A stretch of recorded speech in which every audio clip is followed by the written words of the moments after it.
اب ظلمت کے کالے بادل منہ اپنا چھپانے والے ہیں، منہ اپنا باتیں پیش کروں اس سے قبل ادب و احترام کے ساتھ ہم لوگ مل کر اپنے آقا و مولا حضور تاجدار مدینہ راحت قلب و سینہ رحمت عالم نور مجسم تاجدار ارض و جم صلی اللہ تعالی علیہ وسلم کے بارگاہ پاک میں ہدیہ درود و سلام پیش کرنے پڑے۔ اللہم صلی علی اللہم صلی علی سیدنا محمد السلام علیکم یا سیدی یا رسول اللہ وعلی آلہ و صحابہ یا نبی اللہ صلی اللہ تعالی علیہ وسلم۔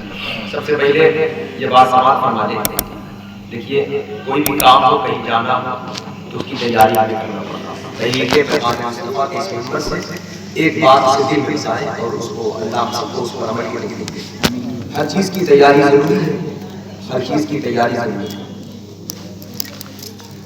گھر میں شادی ہے اس کا اہتمام اہتمام 2-4 مہینہ پہلے سے چل جاتا ہے۔ مکان بنانا ہے اس کی تیاری کرنا ہے، کہیں سفر پہ جانا ہے، یہاں سے ممبئی جانا ہے، دلی جانا ہے، عرب جانا ہے، کویت جانا ہے، جہاں بھی جانا ہے اس کی تیاری کرتے ہی تم جاتے ہیں۔ اور وہاں بھی ہمارے لیے کیا بندوبست ہے، کہاں ٹھہرنا ہے، کہاں قیام کرنا ہے، کہاں رکنا ہے، اس کا بھی انتظام اہتمام ہوتا ہے۔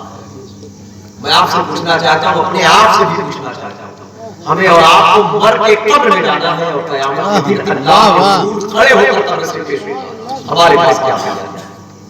واہ بھائی واہ۔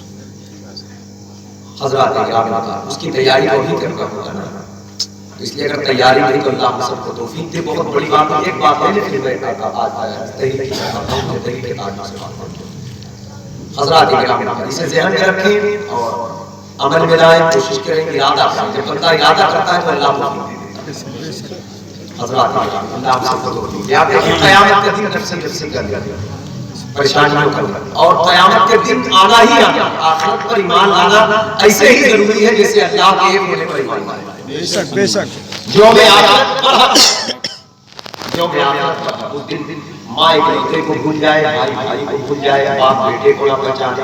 الیوم نختم علی افواہہم وتکلمنا ایدیہم وتشہد ارجلہم بما کانوا یکسبون۔ ہاتھ پاؤں ہمارے خلاف بولیں، یومئذ تحدث اخبارہا، کروڑوں کی خریدی ہوئی زمین ہمارے مخالفت میں اتر آئے۔ قیامت ماں نے ساتھ چھوڑ دیا، باپ نے، زمین نے، جائیداد نے، اپنے وجود نے۔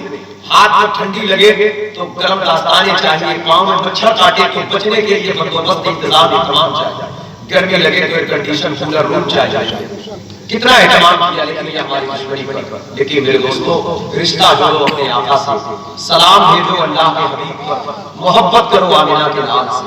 میرے آقا فرماتے ہیں جس دن تمہارا کوئی نہ ہوگا، اگر تم دنیا میں 50 مرتبہ روز مجھ پر درود پڑھو گے تو قیامت کے دن میں تم سے مصافحہ کروں گا۔ قیامت کی تیاری 50 بار درود پڑھ کر شروع کرے گا، یہاں سے شروع کریں، پھر آگے راستے بنے۔ بہت لمبا وظیفہ نہیں ہے، بڑا درود پڑھو گے، درود غوثیہ، درود رضویہ وغیرہ جو تھوڑا سیگا بڑا ہے تو 5 منٹ لگے گا، اور درود خضری وغیرہ جو چھوٹے درود ہیں جیسے صلی اللہ علیہ محمد تو 3 منٹ میں بھی پورا ہو جائے گا۔ اگر 50 بار سے شروع کرو گے تو اللہ 100 تک، 500 تک، اللہ توفیق دے 1000 حضرات۔ لیکن 50 بار میں یہ پوچھنا چاہتا ہوں، قیامت ہے، نفسی سختی کا دن ہے، لیکن جس سے حضور مصافحہ کرے تو بتاؤ کیا اس کے لیے قیامت ہے؟ قیامت تو ہے اس کے لیے جو سرکار سے دور ہے، جسے کنارے حضور ہو، قیامت نہیں، وہ دن تو اس کے لیے نعمت ہے۔ سبحان اللہ سبحان اللہ، وہ دن تو اس کے لیے نعمت ہے۔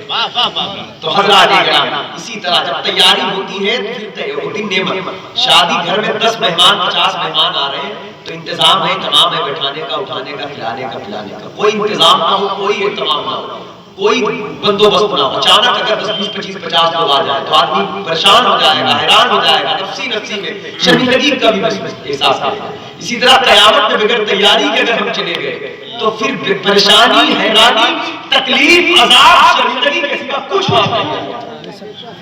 کہ کم سے کم ہماری آنکھ کھل جائے، اللہ ہمیں سمجھ دے، شعور دے دے، ہم اس دن کو یاد کریں جس دن کے یاد سے بڑے بڑوں کی آنکھیں اس لیے 50 بار درود شریف پڑھنا نوجوانوں، بچوں، بڑے، بوڑھے، مائیں، بہنیں، خواتین لازم پکڑے درود شریف، ہر صبح درود کے ساتھ ہو، ہر شام درود پاک۔ درود کا فیض کامل پیر کی طرح ہے، جب درود پڑھنے لگو گے تو اور معاملات خود بخود اس کے فیض سے بہتر ہونے شروع ہو جائیں گے۔ درود شریف پڑھ لیں، اللہم صلی اللہ سیدنا محمد وعلى الجود والكرم وآلہ وأصحابہ وبارک وسلم۔ الصلاۃ والسلام علیک یا رسول اللہ وسلم علیک یا حبیب اللہ صلی اللہ تعالی علیہ وآلہ وسلم۔ تحریک پیغام مصطفیٰ، اللہ کے حبیب صلی اللہ علیہ وسلم کے نام مبارک ہے۔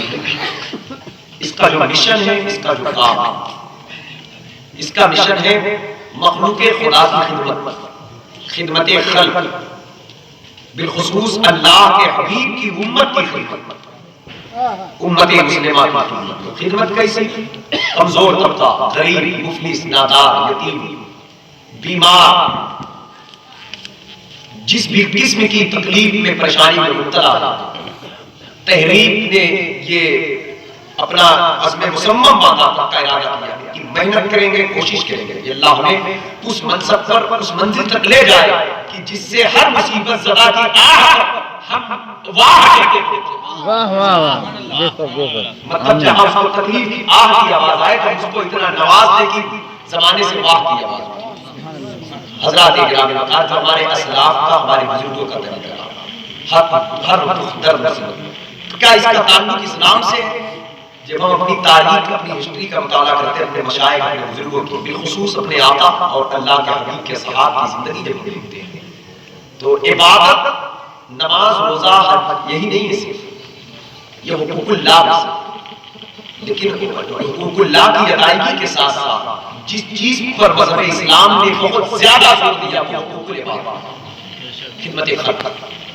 اس میں اول نمبر پر ماں باپ کا آتا ہے، بھائی بہن، رشتہ دار، پڑوس، دوست، احباب، عزیز اقارب، اور پھر آپ جس محلے میں ہو، جس معاشرے میں ہو، پھر جس شہر میں ہو، جس وطن میں ہو، جس ملک میں ہو، جہاں سے جس کو جو تکلیف آ رہی ہے ہمیں چاہیے اس تکلیف کو دور کرنے کے لیے کھڑے ہو جائیں، اور جس چیز پر ہمارے بزرگوں نے کثرت سے اس پر عمل کیا، اللہ کے حبیب کے سیرت کے گوشے کو پڑھیں تو میرے آقا کو یتیموں کا والی کہا ہے، بیواؤں کا آسرا کہا ہے، غریبوں کا سہارا کہا ہے۔ سرکار آئے جنہیں کوئی نہیں پوچھتا کہ حضور وہاں پہنچے، تو جب ان لوگوں نے کہا آپ تو انہیں ہمیں کیوں پوچھتے ہیں، تو سرکار نے فرمایا اسی لیے تو آیا ہوں جسے کوئی نہ پوچھے میں اسے پوچھنے آیا ہوں۔ غمزدوں کو رضا مفرا کیجیے کہ ہے بے کسوں کا سہارا ہمارا، اور ایک ایسی ٹیم تیار فرما دیا کہ ایک ایسی تعلیم اور ایک ایسی تربیت دیا، ایک ایسی جماعت قائم ہو گئی کہ صحابہ کرام حضور کے بعد اللہ کے حبیب کی سنت کو ایسے زندہ رکھا، ایسے زندہ رکھا کہ لوگ صحابہ کرام کو دیکھ کر کے کہتے تھے کہ ان کی ادائیں دیکھ کر کے ہمیں حضور یاد آیا۔ توجہ چاہتا ہوں آگے چلیں، سرکار صلی اللہ علیہ وسلم کے جب سیرت کے گوشے دیکھیں تو بے شمار اس طرح کے واقعات ملے، لیکن میں ادھر نہیں جانا چاہتا، آگے ایک روایت دیکھ لیا۔ جانشین رسول حضرت ابوبکر صدیق رضی اللہ عنہ، یہ جانشین ہے میرے مصطفیٰ۔ آج اگر کوئی کسی پیر کی گدی کا وارث ہو جائے تو جانشین پوری دنیا اس کا ہاتھ چھوڑتی ہے۔ کوئی کسی خانقاہ کا پیر کا وارث ہو جائے تو پورا دنیا اس کا دیوانہ ہو جائے، قربان جائے اس جانشین پر جو اس نبی کے جانشین ہیں، حضرات کرام وقار جن کے قدموں کے نیچے عرش اعظم، صدیق اکبر کے مقام اور ان کی عظمت کو کوئی پہنچ سکتا ہے؟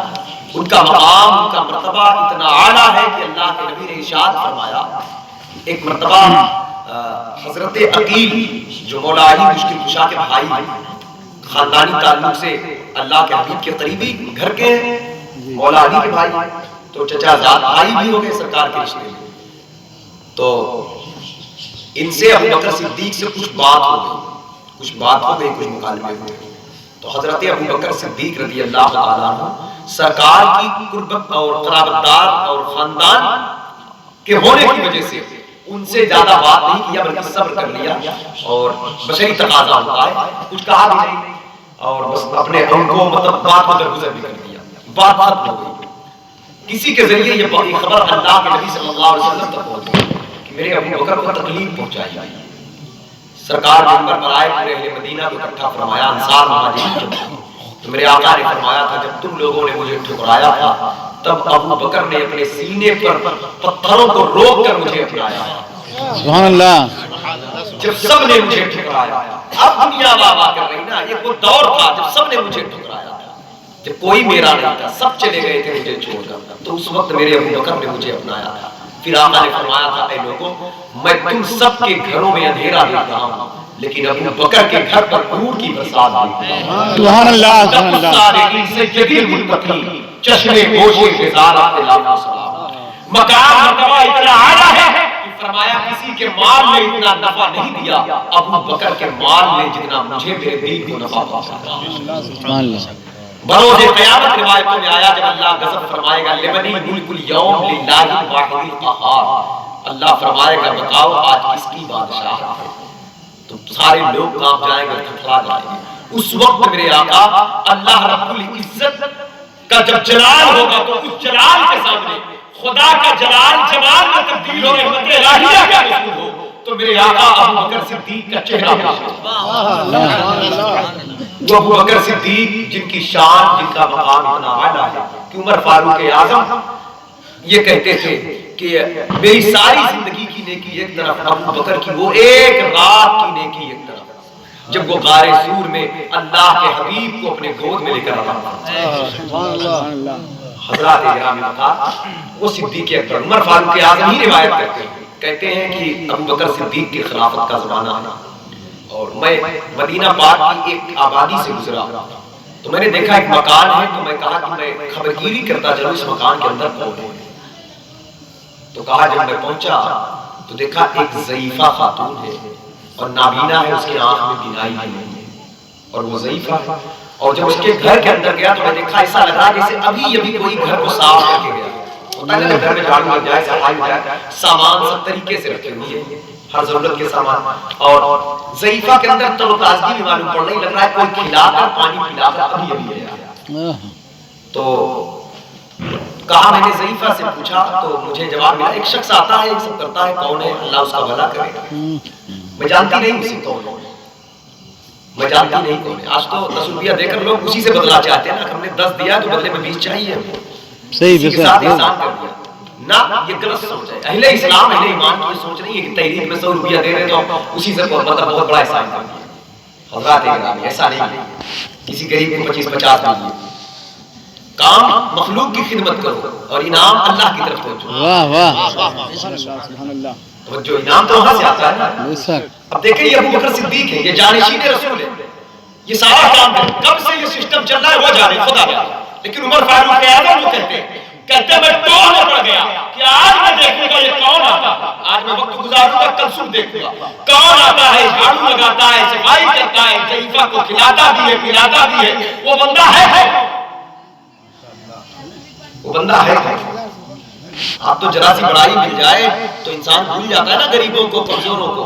تو چھوٹی موٹی چیز کی طرف دیکھتا نہیں نا، اس کو تو اپنی سوسائٹی چاہیے نا، اس کو تو سماج میں اپنے ہم پلہ لوگ چاہیے نا. لیکن میرے دوستو یہ سب سوچنے سے پہلے ذرا ایک بار یہ بھی سوچ لیا کریں، میرے آقا غریبوں میں بیٹھا تھا، میرے آقا یتیموں کے ساتھ رکھا کرتے تھے. سب سے پہلے کیا فرمایا تو بیواؤں کو ترجیح دیا. یہ سب بات ذہن میں رکھے تک اسلامی فکر اتری. یہ کلچر کسی اور کا ہو سکتا ہے، اسلام کا نہیں ہو سکتا.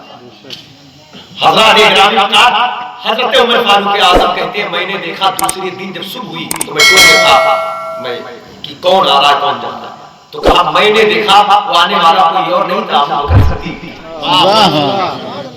وقت کا خلیفہ، وقت کا تاجور، جانشین رسول، منبر رسول کا وارث، مصلی رسول کا وارث، سفر و حجر کا وارث، ساتھی آنے والے وقتوں میں قیامت کے لیے مزار کا ساتھی، قیامت کے دن کا بھی ساتھی، وہ ابو بکر صدیق ہے. مطلب مقام مرتبہ یہ ہے. مقام پردان جی بڑی جلدی سونے لگتے ہیں، کہاں رہتے ہیں دن بھر تھوڑا آرام کر لیا کر دوپہر میں کھانا کھاتے رونا کر لیا اسی لیے کم کھایا کھانا کم کھائے ورنہ کاہلی سستی تو آئے گی اسلام کے درود شریف پڑھ لیا محمد القادری جملے والکرم وآلہ وأصحابہ وبارک السلام والسلام علیکم یا رسول اللہ وعلی آلہ وأصحابہ یا حبیب اللہ صلی اللہ تعالی علیہ وسلم. تو حضرات اکرامی کہنے کا مطلب ہے کہ یہ عمل کیوں کیا؟ اس کی وجہ کیا؟ وہ لوگ اللہ کے حبیب کے فرمان پر اس قدر یقین رکھتے تھے، ایمان رکھتے تھے. توجہ چاہتا ہوں قرآن کی آیت دیکھیں. فرمایا فَكَأَنَّمَا من قتل الناس جميعا ومن احیاها فكأنما احیا الناس جميعا. توجہ چاہتا ہوں ذہن حاضر کون سے قرآن کی ساتھ کرتا ہے جس نے کسی ایک انسان کو قتل کیا انه من قتل بغیر نفس بغیر فساد فی الارض او قتل الناس جميعا. جس نے کسی ایک انسان کو قتل کیا، زمین پر فساد کیا، اس نے پوری انسانیت کو قتل کیا. پوری انسانیت کو قتل کیا. آگے دیکھیں کلیجہ ٹھنڈا ہو جائے گا. ومن احیاها فکأنما احیا الناس جميعا. جس نے کسی ایک انسان کی زندگی بچایا، اس نے پوری انسانیت کی زندگی بچایا. تو جس نے فساد برپا کیا، کسی ایک کو قتل کیا، اس نے تو سب کو قتل کر دیا. لیکن اگر جس نے یہ حکم قرآن ہے تو تحریک پیغام مصطفیٰ کا مشن یہی ہے. انسانیت سے سیکھ رہی ہے، انسانیت مرض اور بیماری کی وجہ سے کم توڑ رہی ہے. اگر تحریک کے ساتھ ہم جڑے، تحریک کے ساتھ ہم جڑے اور جڑ کر کے اس میں محنت کریں، محبت کریں، ہماری جو 10 20 100 50 کی رقم اکٹھا ہو کر اگر ایک موٹی رقم بنے، وہ کسی مریض کے ہاسپٹل میں پیسے کی وجہ سے اس کا علاج نہیں ہو پاتا. اگر اس پیسے سے اس کی جان بچ گئی، جان دینے والا اللہ ہے لیکن وہ مسبب الاسباب اور سبب پیدا کرتا ہے. دعا کریں یہی سبب بنے، یہی سبب بنے. اگر اس کی جان بچ گئی، حضرات گرامی وقار، اگر کسی ایک بندے کو ہماری اس سے کوشش سے اگر بیماری سے شفا ہو گئی تو قرآن کی آیت کی روشنی میں دنیا کے تمام مریضوں کو گویا کہ شفا ہماری انسانیت کی جان بچانا. حضرات اب اس سے اگر غور کیا جائے اگر کسی ایک انسان کو عزت بخشا، اور اسی طرح آقا کریم صلی اللہ علیہ وسلم کی ایک حدیث آئی، سرکار فرماتے ہیں کہ ساری مخلوق جو ہے، ساری مخلوق یہ اللہ رب العزت کا عیال ہے، اللہ کا کنبہ، ساری مخلوق. حضرات گرامی پھر آقا ارشاد فرماتے ہیں اللہ اس شخص کو پسند کرتا ہے، اس شخص کو محبوب رکھتا ہے جو اللہ کی مخلوق کی خدمت کرے. اور بہت سارے لوگ مطلب کہ وہ کچھ نہیں جانتے تھے، مخلوق کے خدا کی خدمت کے بدولت اللہ کی عزت کا قرب پاتے. اللہ کے ولی بنی ہے. سرکار غوث اعظم بڑی بڑی دستگیر فرماتے ہیں میں نے نیکیوں کے دفتر کو پلٹ کر دیا. یہ جو میں روایت بیان کر رہا ہوں اس کو میں نے کتاب میں تو نہیں پڑھا ہے، لیکن غوث پاک کا جو بغداد شریف میں لنگر خانہ ہے اس کے بورڈ پر میں نے جب وہاں لکھا ہے تو کہیں غوث پاک کا قول ہے تب تو لکھا ہے، وہاں تو فرضی بات لکھی نہ جائے گی. کہا میں نے نیکیوں کے دفتر کو الٹ پلٹ کر دیا. غوث پاک کہتے ہیں سب سے زیادہ ثواب میں نے لوگوں کو کھانا کھلانے میں پایا. وہ کفری کا دور تھا، وہ دور ایسا تھا وہاں کھانے کی کمی تھی. حضرات اس وقت غوث اعظم نے یہ فرمایا. وہ حدیث شریف بھی آئی، سرکار اللہ کے حبیب صلی اللہ علیہ وسلم ارشاد فرماتے ہیں، پوچھا گیا یا رسول اللہ بہترین دین کیا ہے؟ بہترین دین تو آقا فرماتے ہیں بہتر انسان اور اس کا بہتر اسلام وہ ہے کہ بھوکوں کو کھانا کھلانا. بھوکوں کو کھانا کھلانا. اس بات کو جب ہندوستان کے بزرگوں کو ہم دیکھیں گے، بالخصوص سرکار غریب نواز رضی اللہ تعالیٰ عنہ آج سے تقریباً 900 برس پہلے ہند کی سرزمین کو اپنے قدوم میں وقت رسول سے جب نوازا ہے، یہی آپ کا اخلاق، یہی خدمت خلق کا یہی جذبہ تھا. اور سلسلہ چشتیہ کا کو جو فروغ ملا یہی اخلاق اور مخلوق خدا کی خدمت. ہم جب آپ مشائخ کو دیکھتے بابا فرید دل شکر رحمۃ اللہ علیہ اور یہاں تک کہ سرکار محبوب الہی کے دربار پر تو لنگر خانے چالو کیے. لنگر آج خانقاہوں سے ایسے لنگر تھے جو بھی آ رہا ہے یعنی سلام کرو، کھانا کھلاؤ، جس کو تم پہچانتے ہو اس کو بھی، جس کو نہیں پہچانتے ہو اس کو بھی. اس حدیث پر عمل کر کے بزرگوں نے یوں دکھایا کہ محبوب الہی کا لنگر کھانا چلتا رہا، منو ڈیلی پیاز کے چھلکے پھینکے گا کرے، جو ابھی مسافر آ رہا ہے، اپنا آ رہا ہے، پرایا آ رہا ہے، کھانا کھا رہا ہے، اور اسلام کی وہ تعلیمات تھی کہ لوگ جب بزرگوں کے در پر یہ محبت یہ خدمات دیکھتے تھے تو لوگ اسلام سے متاثر ہوتے تھے اور دین ان کے سینوں میں داخل ہوتا تھا اور ان کے نسلوں میں اسلام داخل ہوتا تھا۔ سبحان اللہ تو یہ ہمارے اسلاف کا ہمارے بزرگ سبحان اللہ۔ اور اس کا اجر اتنا زیادہ ہے، اتنا بڑا اس کا اجر ہے کہ اس کے اجر کو سمجھنا ہے ایک روایت سے دیکھیں۔ دیکھیں خدمت، تحریک پیغام مصطفیٰ کا ایک رول یہ بھی ہے کہ یہ تحریک اگر اللہ اسے کامیابی دے تو یعنی دینی تعلیمات کو گھر گھر پہنچانا۔ اصل مشن مطلب یہ ساری چیزیں تو رہیں گی، غریب بچیوں کی شادی، ان کی ضروریات کے سامان، یتیموں غریبوں بیواؤں کا سہارا، ان کی ضرورت، کمزور طبقہ جو بیمار حال ہے ان کے علاج کا بندوبست، یہ تو رہے گا، یہ تو رہے گا۔ اس کے ساتھ ساتھ دینی تعلیمات کا فروغ جو اصل ہے، جس کے بغیر انسان اندھیرے ہے، جس کے بغیر انسان روشنی سے دور ہے، جس کے بغیر علم کے ہم پہچان ہی نہیں سکتے خدا کا، جس کے بغیر ہم حضور علیہ السلام کا ادب احترام نہیں جان سکتے۔ تو حضرات گرامی ایک مقصد یہ بھی ہے کہ اس کے ذریعے سے بچوں کو ہم تعلیم دلائیں، اگر وہ کمزور ہے تو اس تحریک کے ذریعے سے ان کو اچھا عالم بنایا جائے، اچھا دیندار، ایک مذہبی اچھا شہری بنایا جائے، اس کے رسول کے ساتھ اسے ڈھالا جائے۔ اس کا بینیفٹ کیا ہے؟ باتیں بہت کی جا سکتی، صرف ایک روایت کی روشنی میں دیکھ لیں یہ چھوٹا کام۔ آپ میری گزارش ہے کہ اس تحریک سے جڑے بھی جوڑے بھی، یہ کسی ایک فرد کی نہیں ہے، یہ صرف مولانا فیاض بھائی کی، معزز صاحب مولانا عاقب بھائی قاری رضی اللہ کی نہیں ہے، صرف سرائگنی کی بھی نہیں ہے، صرف بحالیہ کی بھی نہیں ہے، ہر فرد، ہر شخص کسی بھی گاؤں کا، کسی بھی جگہ کا، کسی دوسرے شہر کا اس میں اتنا ہی پارا رکھتا ہے اور اتنی ہی اپنی بات کو کہہ سکتا ہے جتنا سرائگنی کے لوگ کہہ سکتے ہیں۔ بھائی یہ سب یہ پوری امت کا حق ہے اس میں، کیونکہ یہ پوری امت کی خدمت کے لیے۔ اگر کوئی یہ سوچے کہ کسی یہاں کرے، ہاں یہ اور بات ہے، اس کام کا آغاز یہاں سے ہوتا ہے، اس کے لیے ہمیں دعا کرنا ہے اللہ ان احباب کو برکتوں سے مالا مال کرے جنہوں نے اس کا آغاز کیا۔ آمین۔ لیکن وَتَعَاوَنُوا عَلَى الْبِرِّ وَالتَّقْوَىٰ وَلَا تَعَاوَنُوا عَلَى الْإِثْمِ وَالْعُدْوَانِ۔ حضرات گرامی نیکیوں کے کام میں مدد کرنے والا، نیکیوں کے کام میں مدد کرنے والا ایسا ہے جیسے اس نے نیکی کیا۔ تو جس نے اس نیک کام کا آغاز کیا اور ساتھ میں جو بھی لگے گا گویا کہ وہ ایسا ہے جیسے اس کام کا آغاز کیا۔ اور برائی سے روکنے والا، برے کاموں کو ہوا دینے والا ایسا ہے جیسے اس نے برا کام کیا۔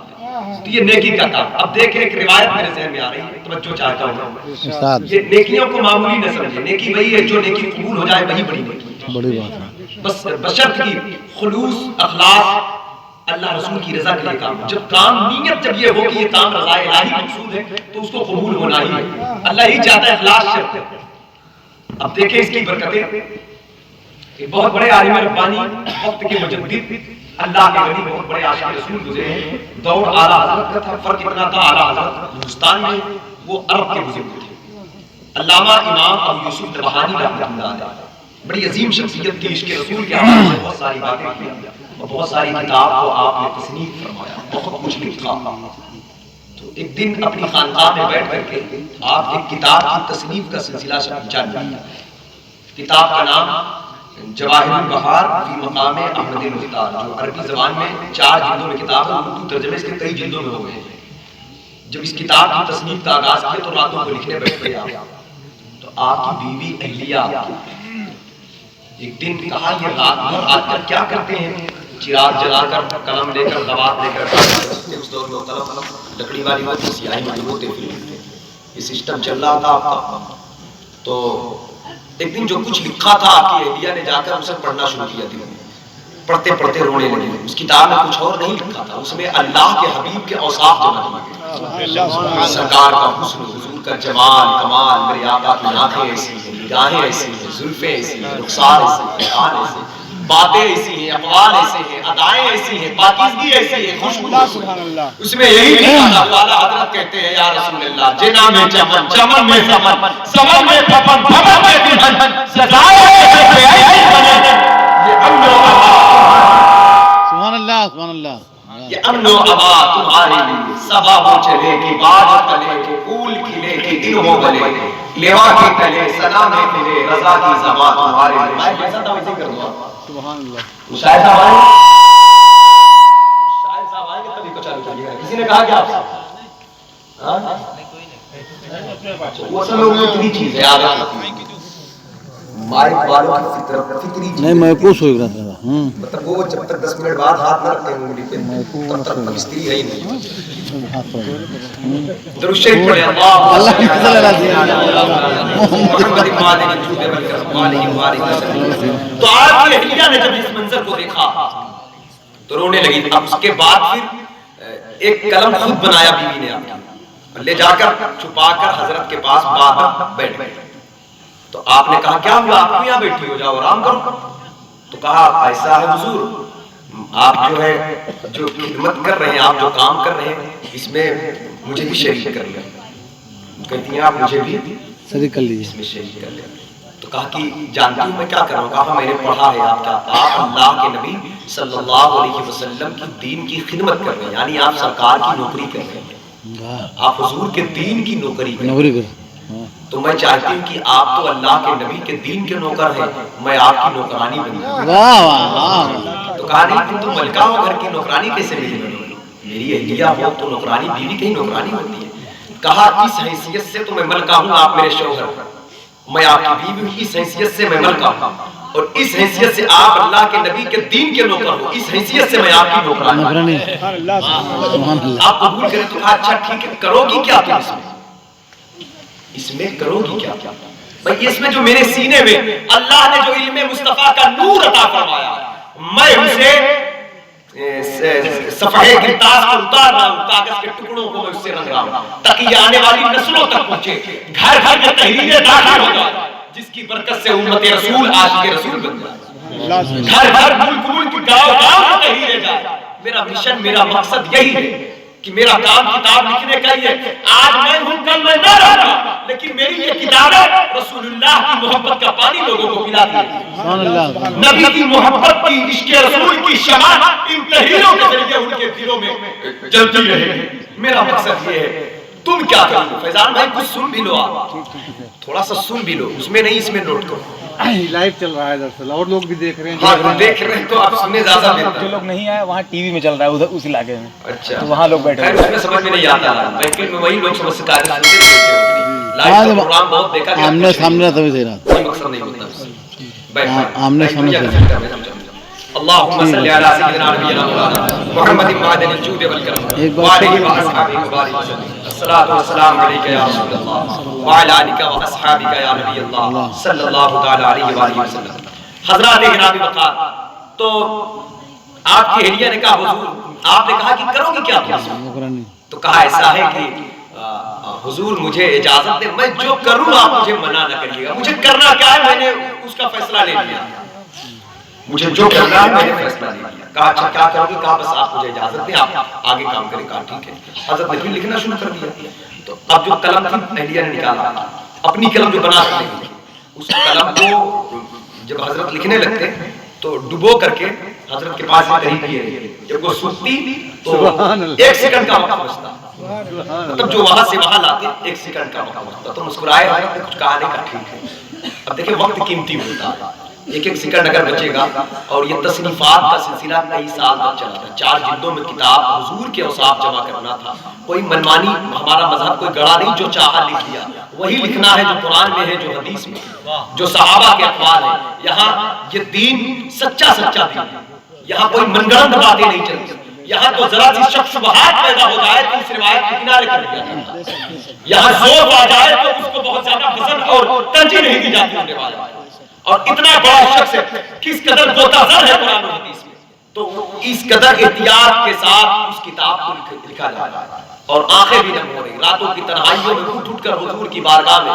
یہ تو کرم کی بات ہے، یہ تو مقدر والوں کی بات ہے. ہزاروں سال اگر انسان عشق رسول کے راہوں میں سفر کرتا رہے، سرکار ایک بار نگاہ اٹھا کر دیکھ لے تو وہ مقدر کا ہے. بے شک کروڑوں سلام کرو، آپ ایک بار میرا کلام کا جواب آ جائے تو آپ کا کام ہو گیا. یوں تو ہر سلام کا جواب میرے مصطفیٰ دیتے، لیکن ہم کہتے ہیں ساری زندگی میں صرف ایک جواب دے دیں ایک جواب دے دیں، کیونکہ جب نبی کہیں گے اے میرے امتی تجھ پر سلام ہو، تجھ پر سلامتی ہو، تو وہ سلامتی 2-4 منٹ کی نہیں ہوگی، بلکہ وہ سلامتی زندگی سے لے کر موت تک، موت کے وقت ایمان تک، ایمان کے ساتھ آزاد تک، قبر سے لے کر حشر تک، اس جہاں سے لے کر اس جہاں تک بندہ سلامت ہے۔ کیونکہ جب سرکار کہے سلامتی ہو تو پھر وہ سلامتی 2-4 لمحے کی نہیں ہوگی، ابدی ہوگی، دائمی۔ اس لیے بزرگوں نے کہا کثرت سے درود پڑھا کرو ثواب ملے گا، خوب کثرت سے سلام پڑھا کرو جواب ملے گا۔ حضرات اکرام وقار، تو ساری زندگی انسان اگر محنت کرتا رہے، مشقت کرتا رہے، آج تو ہم لوگ ذرا سا کچھ کر لیتے ہیں تو سوچتے ہیں کہ اب ہمیں اس کا رزلٹ چاہیے، چھٹے دن ہم خدا کا دیدار کرنا چاہتے ہیں۔ ہزاروں سال نرگس اپنی بے نوری پہ روتی ہے، بڑی مشکل سے ہوتا ہے چمن میں دیدور پیدا۔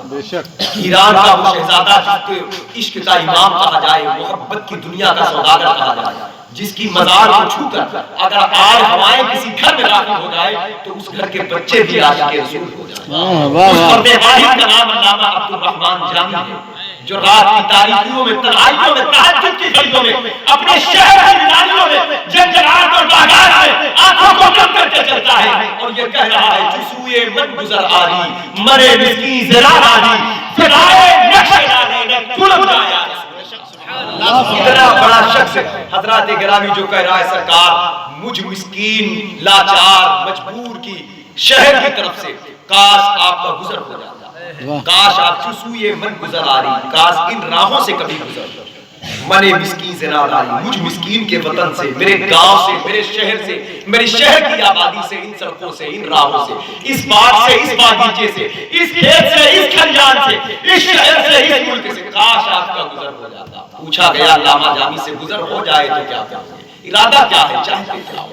تو کہتے ہیں فدائے نقش نالے نر کنم جایا رسول، اس لائق تو نہیں کہ چہرے کا دیدار کروں، آنکھوں سے آنکھ ملا، اس لائق بھی نہیں کہ قدموں پہ سر رکھوں، اس لائق بھی نہیں کہ ہم کلام ہوں، کہاں میں کہاں وہ ذات عالی، کہاں میں کہاں وہ مقام عالی، کہاں میں کہاں وہ مرتبہ عالی، کہاں میں کہاں وہ شان مصطفیٰ کی زہے عزت و اطلاع محمد کی ہے عشق تیرے پائے محمد، کہاں میں کہاں وہ میرا جلال کا مقام، عشق ہے مسرت رفعت رسول اللہ کی، بہت ہے عشق عزت رسول اللہ کی، کہاں میں کہاں وہ شان مصطفیٰ، وہی ہے اول وہی ہے آخر، وہی ہے باطن وہی ہے ظاہر، اسی کے جلوے اسی سے ملے اسی سے اس کی طرف گئے تھے۔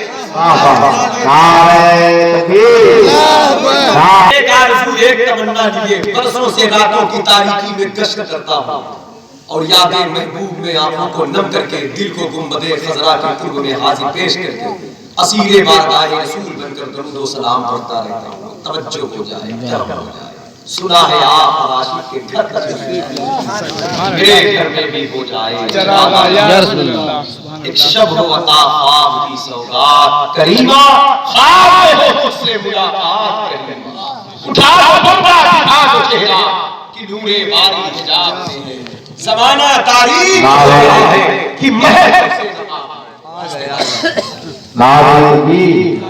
بڑا اچھا کام یہ دیکھے جناب شاعر سنت مداح شفیع بشر عظیم ثناء عشق رسول میں جھوم کر نعرے پڑھنے والا، زبان سے صرف نہیں دل سے، دل کی آواز سے حضور کی مدح سرائی کرنے والا، اللہ یہ سلامت رکھے، ان کی عمر برکت دے، اور جیسے یہ پڑھتے ہیں اللہ ان کو اور عروج بخشے اور ان کے جیسا سب کو پڑھنے کی توفیق دے۔ بہت ہاں بولنے والی کی مت جایا کریں، نعت ایسے لوگوں سے سنا کریں، جب ایسے لوگ نعت پڑھتے ہیں تو سینے میں عشق رسول کی شمع روشن ہوتی ہے، انسان کو مستانی کیفیت آتی ہے۔ نعت کا مقصد یہی ہے کہ دل تڑپ جائے اور یہ